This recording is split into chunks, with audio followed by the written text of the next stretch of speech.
Hey, how are you? Doing well. How are you doing? All right. Hello. Good to see you. Good to see you. You're I here wasn't. with the I didn't know it was McNair going to be a stuff, right? jamboree. Yeah, Alyssa? So I'm going to let Evan go first, if that's okay. Yeah, that's perfect. And so try to keep it to about 15 and 15, something like that. Maybe go a little over if we need to. Okay. Yeah. Make it I've got your slideshow already up, so we're going to be good there. as brief as it needs to be. I'm happy to make it happen. There we go. At least I have more time than whenever I table around orientation. Got my 30-second elevator pitch to the students and parents. There you go. I do love, though, Dr. Green typoed who was coming to do this, so she gave me a promotion because she listed me as the assistant director in the email. No, to you. there you go. I thought that was fun. That's all right. Whenever she CC'd me, I was like, oh, I didn't know I was getting a promotion. So she got a little kick out of that, but I mean, it Well, happens. that's funny. That's good. Give it just a couple more minutes.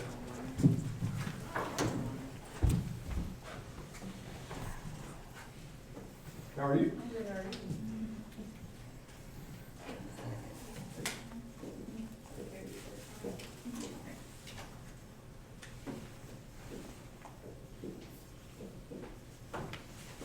How have you been with the move over?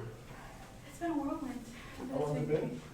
August 5th was my first day, so Oh, okay. right over 3 months. Yes. But it's been good. Good transition.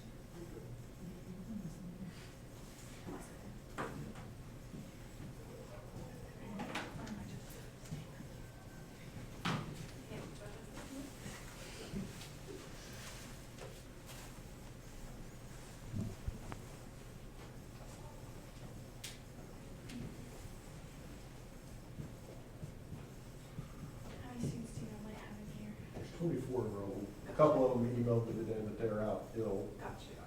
So if one or two email, that may mean that there's more than that out there. Something's going around. So. Exactly. Tis the season, unfortunately.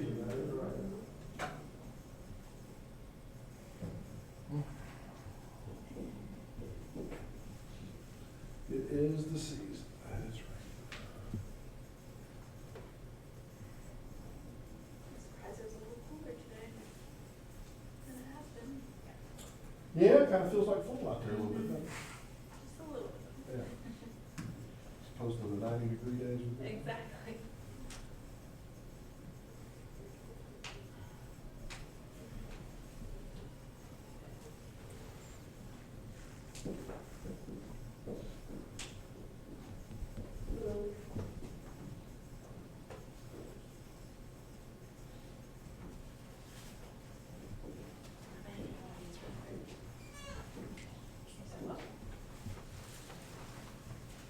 All right, and we've got 3 o'clock. We're going to go ahead and get started. There may be a student or two that comes in. The rain tends to slow things down a little bit. So today I've invited 2 groups of people that are related in some ways in terms of what they do, but they're 2 different offices. So Evan Spurlock will be talking to you about TRIO support, student support services. And Alyssa and her group will be talking about the McNair Scholars Program, all of which are part of TRIO in a way, right? But have very different things that go on. So I'm going to let them each speak for about 15 minutes. So we'll have about 15 minutes with Evan, and then you all can ask some questions. And then we'll turn it over to the McNair Scholars folks in about 15 minutes, and then some questions there as well. I will say at the outset, I've worked with both offices over the years. Very good working relationship on campus with them. I have probably worked closer with McNair Scholars given my role as a chemistry professor over the years, and so I know a little bit more about that. So I'm anxious to hear what's going on in TRIO as well. So I'll turn it over to you, and I'll just sit back here and I'll kind of keep track of time for you. When I raise my hand, that'll be about the time. All right. Well, thank you so much, and I'm so very happy to be invited around to talk on campus. Usually, I get kind of called last minute whenever a tour group from admissions shows up. They're like, "So when do we get to see the TRIO office?" And then they call me and they're like, "Hey, Evan, are you good for a presentation in 10 minutes?" I'm the accountant for the program. So sometimes the answer is no, I'm in the middle of accounting. But then, right, you gotta pump yourself up a little bit and pretend to be really excited as you walk out in the middle of whatever you were doing to go give a presentation. But today, I actually had some little ahead notice, and so I get to be in a more genuinely good mood for y'all instead of just faking the smile, right? Now, chemistry. Chemistry. I haven't taken a chemistry class since I was in high school, so not my strong suit, but you'll find that chemistry actually has a little role to play here in TRIO Student Support Services. So, as I was introduced so kindly, my name is Evan Spurlock. I'm the project assistant. I do accounting, as I mentioned, but I do a lot of other things. I meet one-on-one with students. We'll talk a little bit what that means. Just kind of keep the office running day to day, things like that. Our assistant director, Ariana McGee, she's fantastic. She has a lot more, as the youth might say, she's got a lot more riz than I do. Come in, people like listening to her. I come in, I make bad jokes, and I didn't even get a face palm this time, so man, tough crowd. And then Dr. Adina Green, our director, also fantastic, but you guys get me instead, so it is what it is. So, what are we? I will keep this brief because it's a big, long history lesson that goes back into like the 1970s with the creation of the TRIO programs. But one of my favorite questions that I get asked a lot is, what does TRIO stand for? We just go by the name TRIO, and people go, well, SSS Student Support Services. Okay, we spell that one out, but what does TRIO stand for? Fun fact, nothing. Not at all. Not a single thing. Back in the 70s, the government was like, dang, we should create some programs to help people out with college. And they created 3 of them. So they called them the TRIO programs, because it was a trio, right? Yeah. Mm-hmm. So we were one of those original 3. There's a whole lot of them. One of them is actually the McNair Scholars Program. They don't usually go by the TRIO branding quite as much as we do, but of course they'll be talking to y'all soon. If anyone here is familiar with Talent Search or Upward Bound, that's kind of more geared at high school students and getting them into college, while we're more about helping y'all be successful here in college. Now, primarily, we're an academic support community for students. And what that looks like, we'll get into. But we are exclusive in the sense that you do have to apply and get accepted in. It's free to apply. It's the fun thing of using federal money, is everything we do is free. But we kind of provide a space where you can develop yourself academically, professionally, but also socially by meeting other people similar to you. So we will scoot on along. That's where we are. We're in Cook Library, 109K, right? You walk through the big old glass doors by the elevator past the Starbs, and then you go left, and we're just kind of in that little corner. So our hours, we are normally open late, as you can see. Not me. I go home at 5, right? But we are open late. I am old and I get tired, and so my bedtime is 9 p.m. But we do have student workers who staff and do all sorts of fun stuff, like helping y'all out. There is kind of a big kind of asterisk with all of this, though. It kind of comes with the realm of being a federally funded program, right? Is we're free, and that's great, and we can provide all sorts of fantastic services, but we can't serve every student at the university. The government says we are allowed to serve people who fit one of these 3 secret 4 categories. Now, you don't need to meet all of these criteria. As long as you meet a single one of these criteria, then you automatically qualify for our program, and you can apply and get accepted in. So, first generation college student. Does anyone here know what that means? First generation college student? Like you were the first in your family to go to college? Yeah, pretty much. The federal government's definition is actually a little bit broader even, makes it a little bit nicer. It is basically take like your parents, guardian, whoever raised you, right? If neither of them have a 4-year bachelor's degree, then you're first gen. They want to do a technical school, still first gen. Associates, still first gen. They go all the way up to graduation day, but weren't able to walk for whatever reason, still first gen. You got an older sibling who already graduated with a 4-year degree. you're still first gen. So are they, right? But yeah, so first gen, pretty straightforward. Income eligible. Now, this I could explain boring tax stuff to y'all if y'all just really wanted a lecture on how taxes work and how your adjusted gross income is calculated with the number of exemptions claimed by your family. Does anyone here really want to have a tax lecture though? No? Okay. I used to teach economics in high school, so I could if y'all ever want to bring me back for a fun lesson on 1040 forms. But basically what this means is that you give us a little easy to fill out consent form that goes to the financial aid office, and we go, hey, financial aid office, can you send us some info? And they say, yeah, sure, here you go. And then we do all the math on our end, and you guys don't have to worry about it, right? The last one is if you are registered with SAS on campus, Student Accessibility Services, right? So if you have a documented disability, whatever that is, we don't need to know. That's HIPAA, right? That's not our business. All we do is we ask to see if you're registered, and they go, yeah, sure, and we're good to go. Technically, there's a secret fourth requirement, right? Federally funded, we can only work with U.S. citizens or permanent residents. And also you have to be enrolled at the Hattiesburg campus. So if any of you sciencey folks are going to be going into like marine biology or something and moving down to the Gulf Park campus, sorry. But yes, you meet one of these criteria, qualify, woohoo. I'm not going to ask y'all to out yourselves, you don't got to, but get to the point, man, right? I know what you're thinking, get to the point. What do you guys actually do?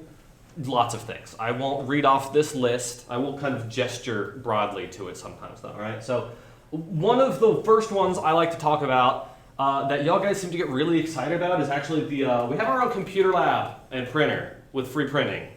Does anyone here know how much it costs to like print off from like these kiosks that are around campus? You guys got any like papers you got to print off for your classes? I think it's like 9 cents a page. 9 cents a page. I've heard it's worse if you print in color for whatever reason. You print off, right, syllabus, a paper you got to turn in, an article you got to read, maybe professor scanned the textbook chapter, right, lets you print that off for free. Well, for free, right? Only if you have somewhere free to go and use, right? So students usually like free printing. Do y'all like free printing? No? Yes? Two thumbs up. Oh man, okay, that's better. Right, so okay, yeah, free printing. We also have, tutoring. This is where the chemistry part comes in. Clearly, all of y'all are experts at chemistry and doing fantastic, right? Yeah, don't need any help. You guys got this under control, right?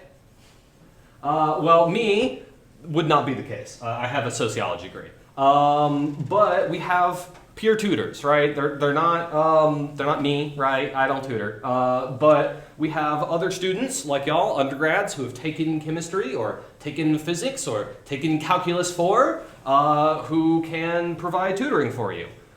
Basically, every single general education requirement we have tutors for, and then based on whatever the majors are of our tutors, they can go up for pretty much as they need to do. We have nursing students who are tutors. We have physics students who are tutors.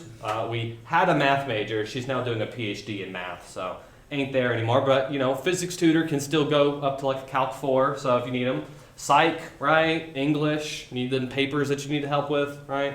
There's other fantastic offices on campus where you can get tutoring, right? We have the writing center and the speaking center and the math center, and I think chemistry has its own set of tutors as well. However, one of the pros of this being a kind of exclusive environment is that you don't need to set aside like time for an appointment or something. Let's say you have a test, on Friday, and you're not feeling as confident today, right, as you need to be on a Wednesday. Well, you try to get some tutoring in last minute, and I'm sorry, all of the appointment slots are taken. You should have prepped earlier, right? That happens. You could just show up at Trio and be like, hey, chemistry tutors, I need some help right now. And they go, cool, I got you, fam. And then they sit you down and they help you out, right? And this is especially nice because we are open until 8 p.m., so we have tutors there from 8 a.m. to 8 p.m., so you always can get some help. Now, for those of y'all who might not qualify for our program as a scholar, we also do hire non-Trio scholars as tutors and employees, so we do also have employment opportunities for y'all who are, good at what you do, right? Make good grades, get a job on campus. And the work, right, doesn't have as many stipulations. So we hire international students, right? We hire work study students and non-work study students. That is kind of a big thing because a lot of offices only have money for work study students. Without getting on to boring stuff about why that is. But student ambassador program for our TRIO scholars, you have leadership opportunities. If you really like what we do and like hanging out with us, you get to give presentations like this. You get to table around. We actually just had National First Generation Celebration Week with one of our partners right over here, speaking to you all next. And it was great, and everyone had a good time. We had a pep rally and food and free t-shirts. It was a good time. And our ambassadors played a big role in that. We have workshops, which all have free lunches too, which is really nice. Try to teach all those practical skills that sometimes y'all complain you don't get taught, right? Like things like budgeting or study skills, resume writing, cover letter writing, right? We have workshops on this. Sometimes we bring in other offices from around campus to come talk, study abroad, things like that, right? And probably the last one that I want to kind of touch on is the success coaching component. So when you get accepted into the program, you get paired up with a intake mentor is kind of the official term. But they're kind of more like a go-to person on campus for if you need anything. I'm one of them. I am not the most exciting of them. Our assistant director, Ariana, is one of them. She's probably the most exciting one of them. And then we have 2 graduate assistants who work in our office who are both Masters of Psychology Counseling students who are also intake mentors. So you get paired up with them, and then you have a meeting with them, and you're fully into the program. It's pretty easy. However, you can also just come talk to us whenever you need anything. And when I mean anything, I mean like anything. I've helped people who are from out of state find apartments in this town. If y'all have not ever gotten your own apartment, it's sometimes helpful for someone to tell you what prorated rent is, because otherwise that sneaks up behind you and kicks you in the butt. It's secret bonus rent that you have to pay when you first move in. So things like that, right? I've helped students get internships. Speaking of marine biology, since I mentioned that earlier, a TRIO scholar over the summer was on a ship out in the Gulf Coast. Because I wrote her a nice letter and she got accepted in. I won't take all the credit, right? But never hurts to take a little bit of credit, right? So, right, you have a person who you can go to and talk to about stuff. So, stuff we do. We also have things like game nights and things. We had karaoke and game night earlier this semester, which was fun. These are some older workshops. One on the left was run by our ambassadors. Again, leadership opportunity. Get to host your own workshop, talk to your peers. Right was a game night from I think a couple years ago. Could see Jenga being played. Now my favorite event, if you had to ask me though, and we have been doing this every spring since I've got here, is custom tie-dye shirts. I hadn't done tie-dye in like 20 years when I got this job, and I had a lot of fun. Y'all like tie-dye? Yes? Okay, a few nods. The nodders, the people who nodded at me before. Right, and so on Fridays I get to wear jeans and my custom tie-dye shirt, which is fun. So. Application process. It looks really, really, really complicated with lots of words, but in reality it's you apply online. It's free. Technically right now it's closed because it's the end of the semester, but you can wait until next semester and then apply. We look at your application and go, hey, cool, you qualify. Then you get given to an intake mentor and you get processed. And then bada bing, bada boom, you're in TRIO. It really is that simple. Now we have this handy dandy QR code. I encourage any of you who are interested in the program to scan this. It is a eensy teeny tiny little like, are you interested, yes or no? Plug in your, student ID and things like that. That way we can reach out to you. No, we do not spam your inbox full of emails. It basically will be like, oh, well, how do we know whenever you guys will be ready for applications in January? Well, you fill this out and then you're on a list and then we'll email you in January. That's it. So for those of y'all who would like to, I'll leave it here for a minute. Technically, I believe the next slide might just be me asking for questions. Let me see real fast.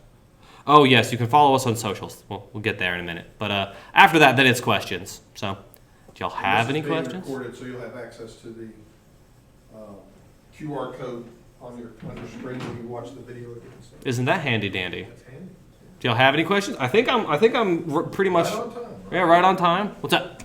Okay, so when applying, Mhm. is there any application fee they would have to pay, or is it Nope. totally free? Totally free. Everything we do is free. All of our food is free. A couple years ago, I think we took y'all to New Orleans for free for a day trip. It's like left on a bus at 7 p.m. or 7 a.m., came back at 7 p.m. Free beignets, free visit to some historical sites and a museum. There's a thing called View Orleans, which is like a big viewing platform to look over the city. Took y'all there. That was free. Free t-shirts for the trip. Everything's free.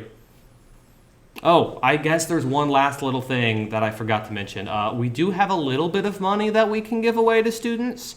It's not exactly a scholarship without getting into too much nitty-gritty about how grants and scholarships differ. But if you're a first or second year student, and that is important to distinguish because some people come into college with credits that leave them at like a further end, but they're still a first or second year student, we can give you free money. So, any other questions? What's Is up? that grant for international students? Unfortunately not, because you have to qualify for the program, and since we're federally funded, we can only serve U.S. citizens or permanent residents. And how can international students apply for tutoring? So usually in January, around the same time that we open the application up for just regular scholars, we also open up an employment application. We also do have paper applications in our office, and so you're be more than welcome to come by and apply. If y'all would like to work for us either, that's also an opportunity, right? These students would make some good tutors, I'm sure. I mean, we are always in high need of chemistry tutors, I can tell you that much. Okay. How many tutors do you typically employ total? So I think on average we usually have about a dozen student workers in our office, so a pretty good amount. Okay. And we give y'all set schedules for the whole semester. You know, we ain't no service office. You don't get 10 hours this week, 12 hours next week, closing one night, opening the next morning. We work with your schedules, right, and you're set for the whole semester. All right. Any other questions? Well, let's thank you. Now I'm old-fashioned. I don't really know how all this stuff works, but if you want to follow us on socials, we also post links and updates about stuff we do, and you'll have the recording anyways. They will. Thank you, Evan. Very welcome. Okay, next is Alyssa Klipsch. Did I pronounce your last name right? You did? Did I do it? Perfect, yeah. Your name is one that I always worry about when I read it. I'm like, I hope I get that halfway right.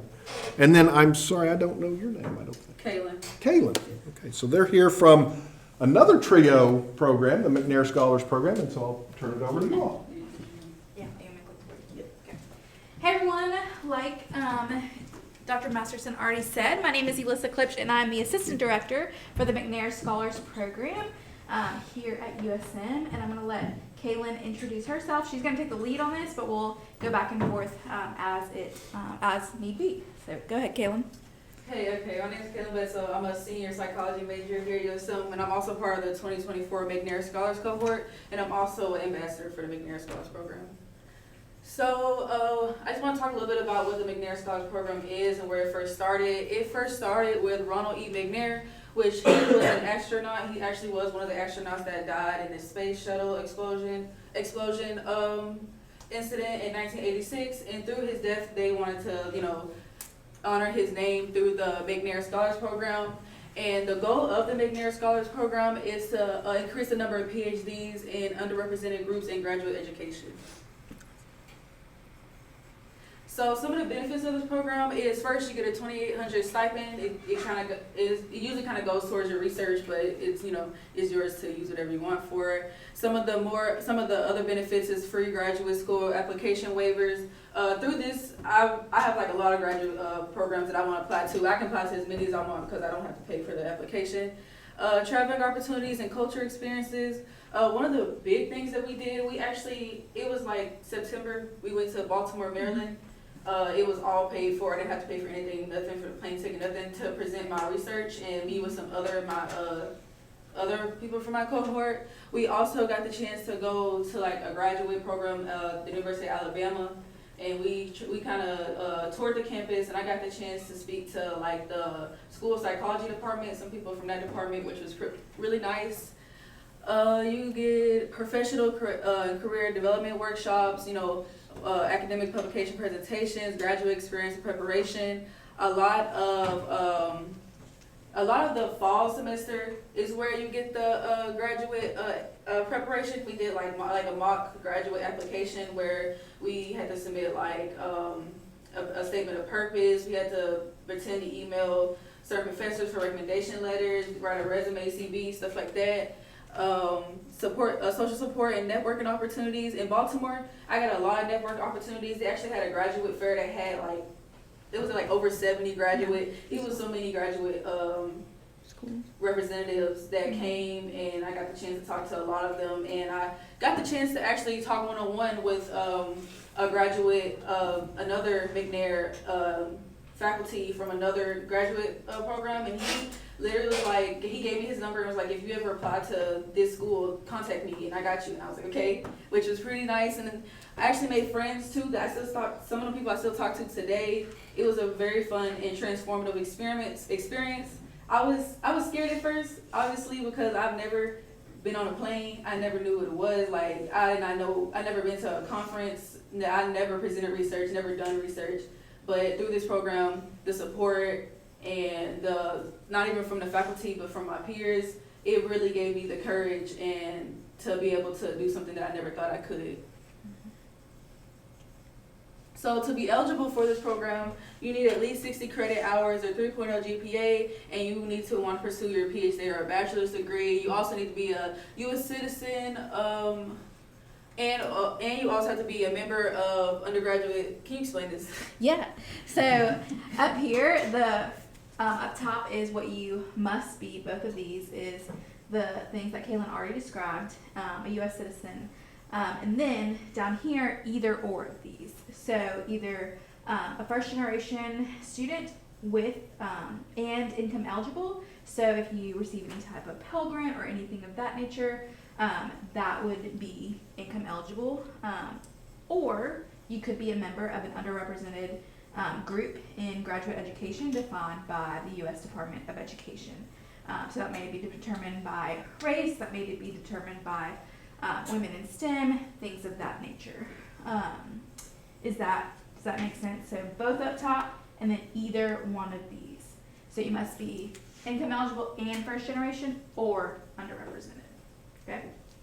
Good? Good? And obviously, you need to have the desire to attain a PhD. Because that is the whole goal of this program, and what Ronald E. McNair really was all about, was the legacy of Ronald E. McNair was to promote PhDs in the academy. How many of you are maybe thinking about graduate school? Okay, so a good number of you that may be thinking along these Yeah. lines, so. It's wonderful. Good. So this is our application process. Some of the things you have to submit is a 4-page maximum writing sample. It doesn't have to be like something like dead professional. Like I just used like I had to write a paper for World Sid one time, and I just cleaned it up a little bit and I submitted that, and it was just fine. You need a letter of recommendation from one instructor or faculty mentor. I used my statistics professor because I was in the stats center all the time, and she just always saw me and saw my growth. So I chose her. 500 to 800 word statement of purpose about your educational and career goals. When I did the application, I mainly talked about like how this program will relate to my future goals and how I wanted it to develop me not only professionally but personally, which it did.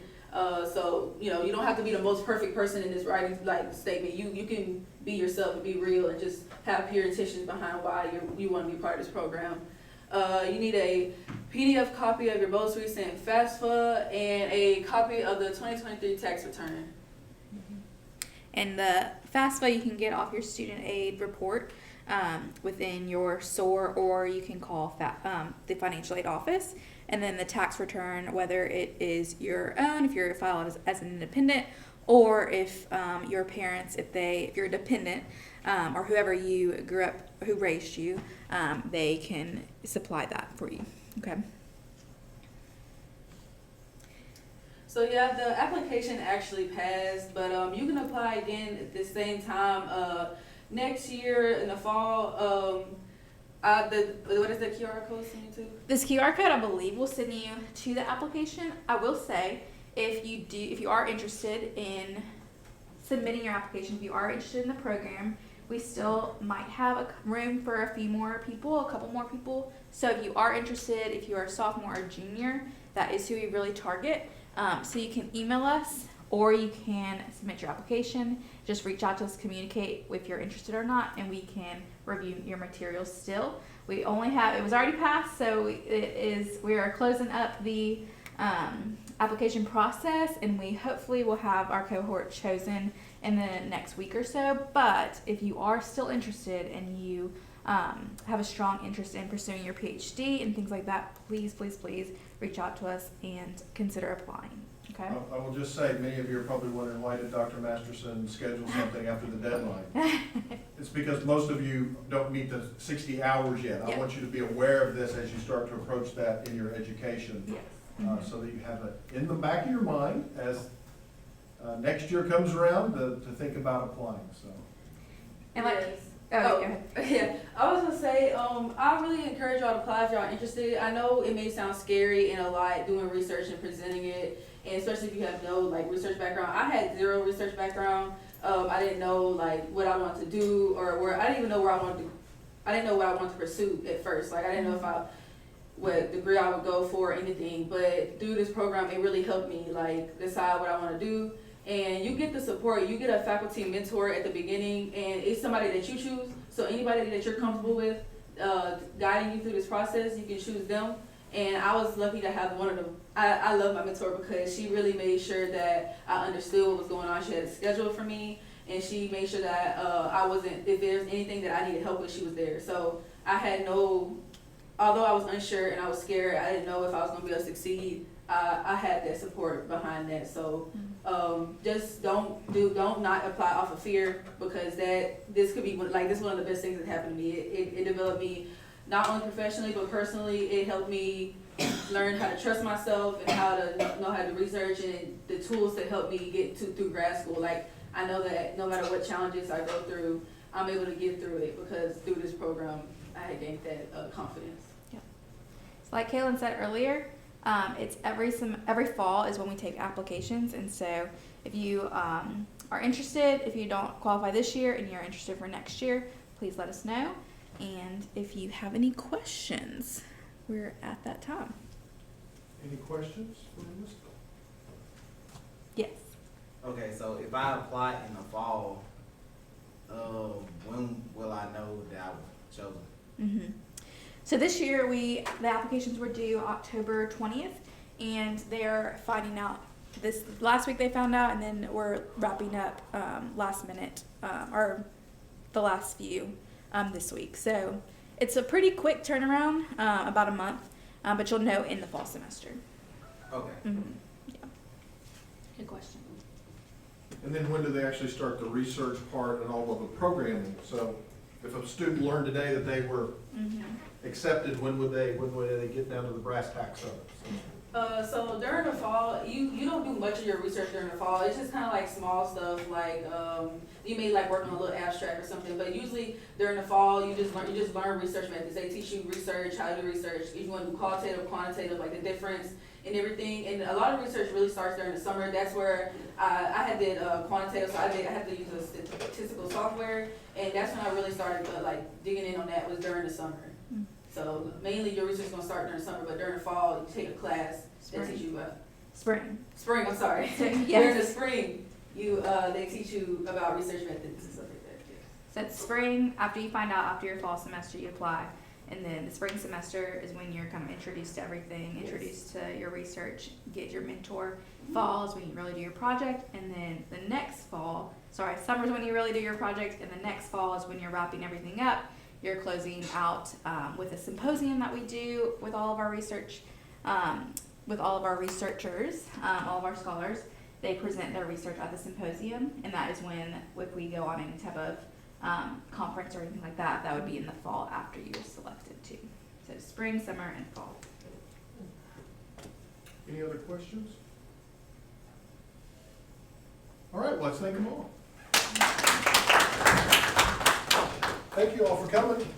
Thank you Appreciate for it. having us. Yeah. I like trio. I favor McNair because that's what I've worked with more, but definitely not. Maybe we can change that. Maybe you we can change that, yeah. Tell Dr. Green I said hello, Of and course. tell Delana I said hi. I will. All right. Thank you all for coming. Appreciate it.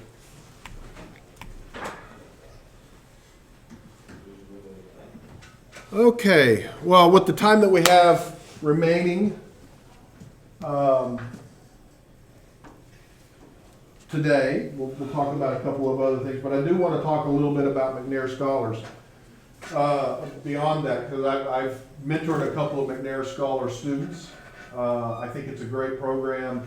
The nice thing for you all is everyone in this room is going to have to do some type of research. Might as well get paid to do it, right?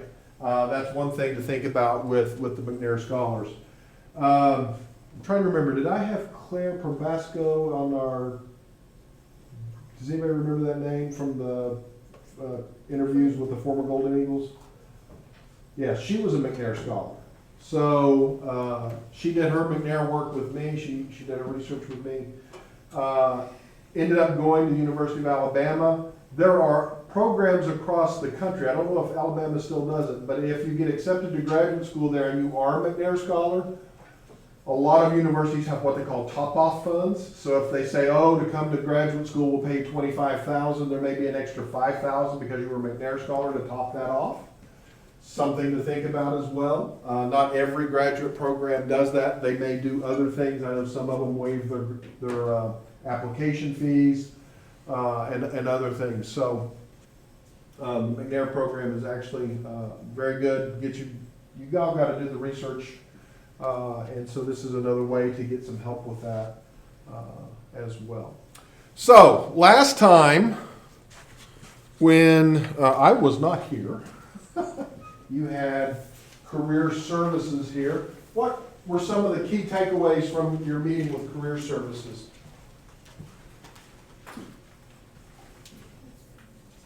I thought it was cool they do mock interviews, Mock interviews, okay. Why is that important? especially like applying to like job applications and even like post-grad schools like medical school and stuff like that, to be comfortable with interviewing other people. Yeah. That's how you get an interview and stuff. Okay. How many of you have ever been interviewed for anything before? It's scary? Does everybody kind of agree with that? What's scary about it? Like for me, it was like for a scholarship at Mississippi College, Uh-huh. and it's just like you don't know what the questions are gonna be, Uh-huh. and so I prepared myself for it, and then once I was in the room, I was like shaking and everything. Okay. But like it's scary because like money is on the line, and then sometimes even like your future decisions that you're gonna make. Yep. Anybody want to add to that? You think anybody wants to add to that?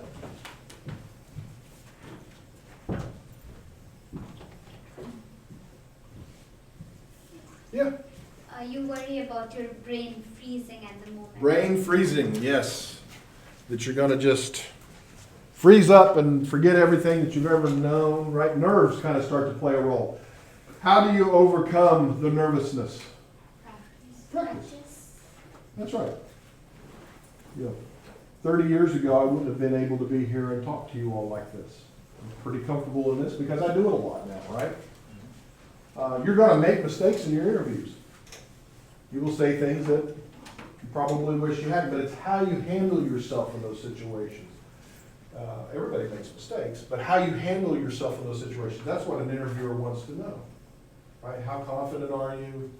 Are you trying to BS them, right? Are you being authentic? Those are the things that people are trying to get out of interviews. And the only way to do that is to practice. So, career services offers that. What else did you all learn about career services that you may not have known? Career services can help you figure out what you want to do in life, your career, and help you work towards getting there. Okay, absolutely. I'll tell you all, I'll get to you, I promise. I'll tell you all, my youngest daughter, who just got a job, got her job because of career services here. She was an undergraduate student here, went to a career fair, and got her job with the OCC. Yeah. And they help with CVs and resumes. Yeah, CVs and resumes. You already put one together, right? I have not graded it yet. I will do that. But you all need to know that's just a starting point. I'm not a career counselor, right? I can help you with the chemistry pieces. But that's a document that you really probably should, every year at this point, pull out, dust off, make sure it's up to date. Don't be afraid to go to career services and say, I need some help with my resume. If your resume looks the same in a year that it looks today, you haven't updated it. Right? You need to update that regularly. And as you get closer to graduation, you'll need to update it more regularly. Okay? So very important. And career services is there to help you with that. Anything else that you all took from career services? They can help you find internships. Internships. Absolutely. And why are internships important? And the clean They look good. Well, they do look good, but why do they look good? for your application. Okay, that's true for your application, but Experience. experience, right? I remember when I was about your age, I applied for some jobs and they said, well, you just don't have the experience. Well, it's a chicken and egg. How am I gonna get the experience if nobody will give me the job, right? One way to do that is through internships. What do you all know about internships and what might you find scary about internships? They're not paid sometimes. Many times they are not paid. Do we have a way to help students with that? Many internships are not open to international students. Sure. Many are not, depending on the type So there of. is more chance of you getting rejected, not because of your profile, but because of the visa status. Sometimes that does play a role, yep. Actually, we do have a program called the Pathways Program that's housed in career services that does provide small amounts of money to students who are seeking internships that otherwise couldn't afford to do that internship. I forget what all the details are, but it came out of what's called our Quality Enhancement Plan a few years ago. And that money is there. So if you're thinking about doing an internship this coming summer, and you're like, you know what, the cost of just driving across the country to my internship, that's gonna be prohibitive, maybe I won't do it. Go talk to them in career services and see what they might be able to do to help you with that. We do not want a small amount of money to be the thing that keeps you from doing something that can be life-changing. Because if you do an internship, you are making those professional relationships early on. You're doing it in a safe environment, relatively speaking. Chemistry, there's always some dangers in chemistry, right? But you're doing it in a relatively safe environment in a way that you can start to build those relationships in a low-stakes environment, I probably should say, right? So building those connections is going to be very, very helpful. Sometimes who you know is just as important as what you know. And so building those connections, those professional working relationships is very, very important. Anything else that you all took away from the discussion with the folks from career services? No? Okay. Last time I also gave you some stuff to read on non-traditional careers for chemistry, right? Chemistry and biochemistry. And so instead of going through all of the possibilities, I thought what we would talk about today a little bit is transferable skills. What do I mean by transferable skills? Like skills that you both can have as a traditional chemistry career and a non-traditional chemistry career. Okay, yeah, so, Yeah, the skills that could be used in different kinds of professions, which Absolutely. might or might not be related to a major. absolutely. So, what I would argue is that every degree plan at the University of Southern Mississippi has transferable skills. I am biased, and I think that chemistry and some of the STEM disciplines actually give you additional transferable skills. And so I think you have a leg up on the transferable skills resume if you were to list those out. So most degree plans, or most majors, if you will, are going to give you transferable skills of critical thinking, public speaking. That's part of our QEP, or of our, GEC, General Education Curriculum. Writing, every program requires you to have a writing intensive course. You're going to have those things, okay? And that's true of chemistry and biochemistry as well. But what additional skill sets are you going to learn in this major, or this set of majors, that could transfer to other non-chemistry or non-STEM careers? What do you think you're going to be learning in your class, in your laboratories right now, that you could apply elsewhere? Writing. Writing is certainly there, yes. Hands-on experiment. Experiments, Being able to work in a team. working in a team, okay, so teamwork, yeah. Data analysis. Data analysis, absolutely, that's gonna be a big one in my opinion. They're all kind of important, but you all are learning how to do data collection, data analysis, and how to draw conclusions. What other kinds of jobs in general might be looking for those types of skills? Computer science. Computer science, okay? There are people who will get their undergraduate degree and actually go to a graduate program in computer science. I've seen that happen a lot. So people who like to code, who like to work with AI, who like to work with data sets, a lot of them will get an undergraduate degree in chemistry or related science, and then go get a master's degree in computer science, and then become a variety of different things, right? You could end up working for a tech company, right? Writing code for them, building apps for them, doing a number of things for them. You could work in biotechnology, right? So if you're interested in science, but maybe you don't see yourself being at the bench every day doing experiments, this is another thing that you can do with that. There's a lot of people out there who like, I really like science, but I just don't want to sit at a bench and do chemistry all day. That's fine. There are avenues for you to have that passion for the science and to have the passion to do something different as well. What else? Statistics. Statistics. You're getting a little flavor of statistics in some of your classes, right? You're calculating standard deviations.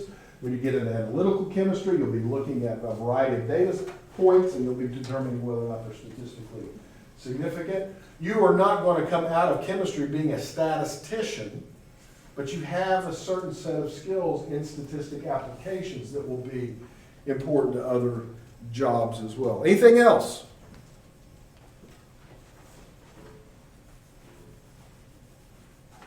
What other skill sets might you get? So we've got, what do we get? We got teamwork, we got writing, we got data analysis, we got experiments, right? Handling equipment.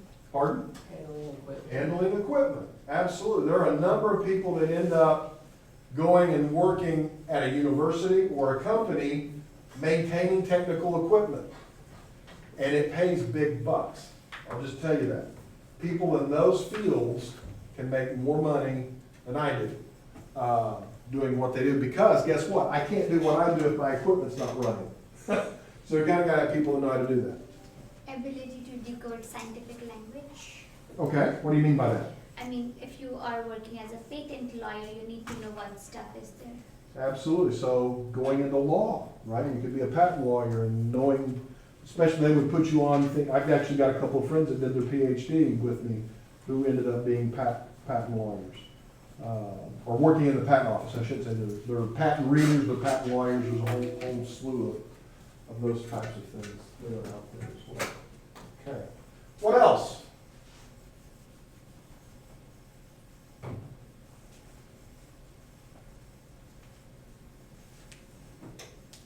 What might be some non-traditional jobs based on those skill sets? Obviously, you can go and become a chemist. You can work for something like Georgia Pacific or a pharmaceutical company. I saw something like a sales engineer where they sell like technology to other companies. All right, so you can actually be in sales, selling technological things that chemistry is related to, absolutely. What else? A chemistry teacher. You can be a chemistry teacher, yeah, that happens. You usually have to have additional training to be in the classroom, especially K-12. That's certainly true. What else? What else might be some non-traditional routes? Biotechnology. Biotechnology? Depending on where we are in the biotech part of it, yeah, you can consider that to be a non-traditional route. Administration. Administration, yeah. You know, people complain about bureaucracy all the time, but guess what? Bureaucracy runs the world. It's just the way that the world really works. So anytime you hear people saying, we gotta get rid of bureaucracy, I don't know that I'd want to live in a world with no bureaucracy. Should we minimize it? Should we streamline it? Absolutely. But at the end of the day, you need people who can speak the language and help people who are doing the work in the science manage that piece. So scientific management or administration is actually a thing.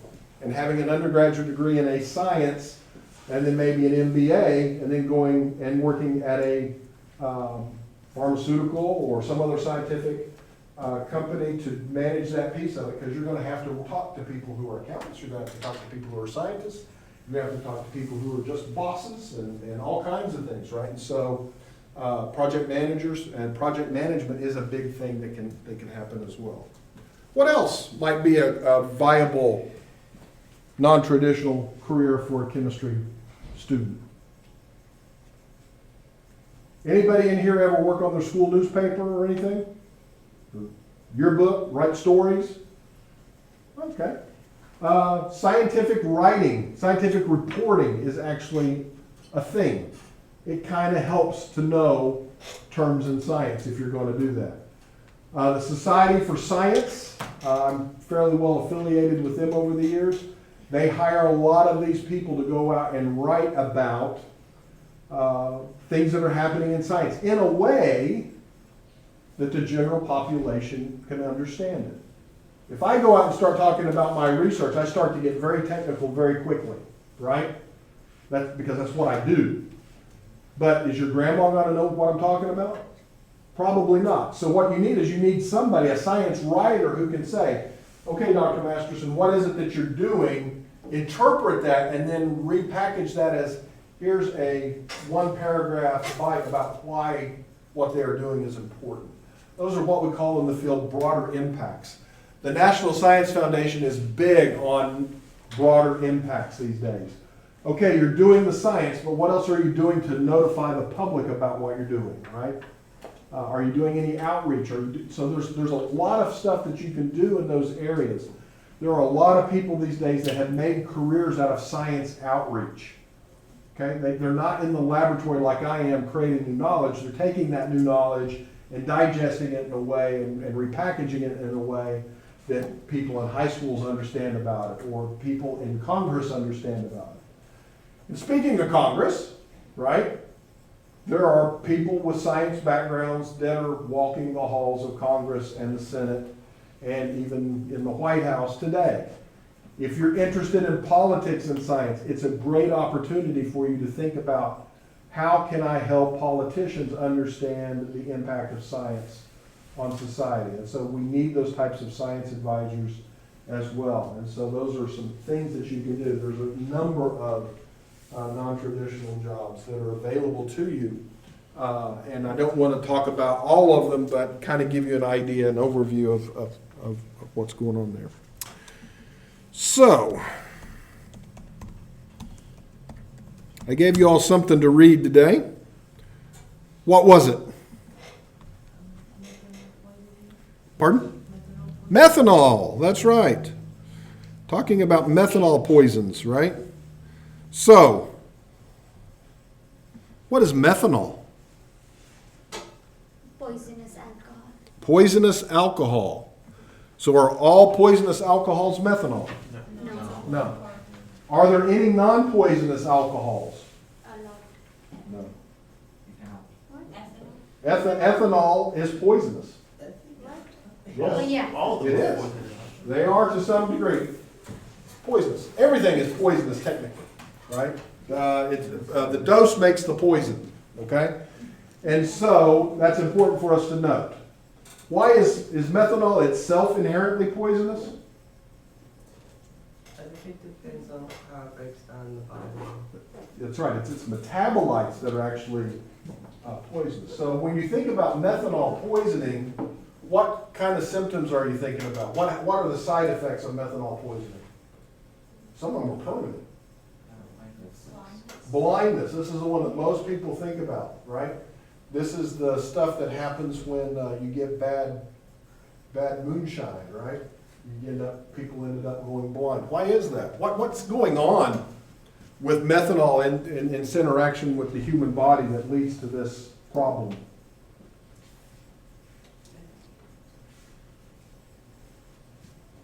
It turns out that go ahead.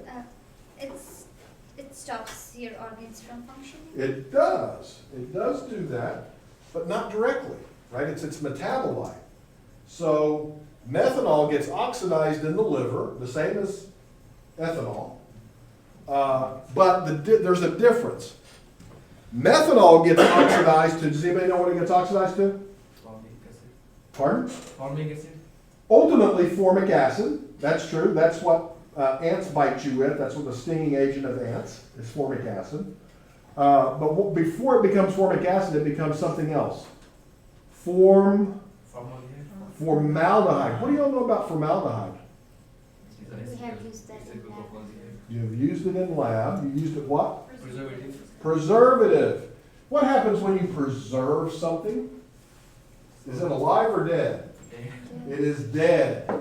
There's no such thing as preserved living tissue. Okay? Only dead preserved tissue, right? And so if you were to ingest methanol, your liver will oxidize that to formaldehyde. Formaldehyde then preserves your tissues, which by definition means it kills them, right? And you go blind. I believe it takes about 10 milliliters of methanol to cause blindness, about 100 milliliters of methanol to cause death. Methanol poison is a very serious thing. How do you suppose they treat methanol poison? Many of you are going to go and be a doctor, and you will probably see this at some point in the emergency room. You'll have somebody come in that has ingested methanol, God knows for what reason, and you have to treat it. What do you think you're going to do? That's right, you're going to flood their system with ethanol. You're going to make them drunk as heck. You're going to make the liver work on the ethanol because there's more of it there, and it will allow the less poisonous methanol, and I say less poisonous because it hasn't been oxidized, to excrete from the body. Okay, so it's a competition thing. You're going to learn about this when you get into biochem. Okay, so that's what they do. They put an IV in and they start pumping in a solution of ethanol, make the person extremely drunk, let the ethanol get metabolized as opposed to the methanol. So how can somebody get poisoned by methanol? Homemade alcohol. Huh? Homemade alcohol. Homemade alcohol. We call that moonshine. But wait a second. I thought moonshine was Really? ethanol. Anybody ever watch Moonshiners? What is that? What is what? Moonshine. Moonshine? It is illegally made corn liquor. Ah, okay. It's distilled. And so you all are going to learn this when you get to organic distillation, right? Allows us to purify the material. And if you ever watch the show, Moonshiners, they always throw out the first bucket. I don't know how much it is, maybe a gallon or whatever, and they call that the heads. Okay, they throw that out because that is where the methanol is concentrated in. Anytime you ferment corn or any other grain, you will get a small amount of methanol and ethanol. Methanol is the byproduct, and it boils over first. And if they actually collect that and give it to you, you are drinking concentrated methanol, and it's very, very poisonous. And so it's why it's important, if you ever buy moonshine, I'm not encouraging you to do so, make sure it's somebody that knows the chemistry, okay? Because you don't want to get the heads. It will cause you to go blind or die, okay? So it's very, very important to understand that. What else did I want to say about methanol poisoning? I think that's about it. It is a real problem. It is something that many of you will come into contact with if you become a physician.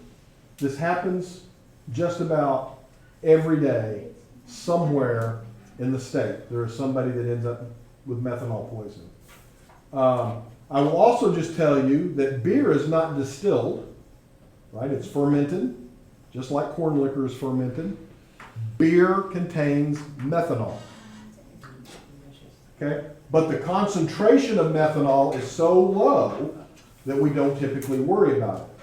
But when you're drinking beer, you're drinking mostly ethanol, but a little bit of methanol, and in my opinion, that's why beer tends to create a little different buzz than does grain alcohol, because you are poisoning yourself with a little bit of methanol that gets oxidized or formaldehyde, and you are kind of preserving a little tissue here and there. But it's in such small quantities that you can, that the ethanol typically is what causes the hang. All right, so you got your card. Put your name and ID number. I think we got one more meeting, right? Yeah. Or do we have two more meetings? One more meeting. I want you on the back of the card to write briefly what you might like the next class to cover. What is it that you might like to hear from me in our last meeting? What can I help you with? And so as you have that done, just turn it in on the front, up front, and I will see you all next week.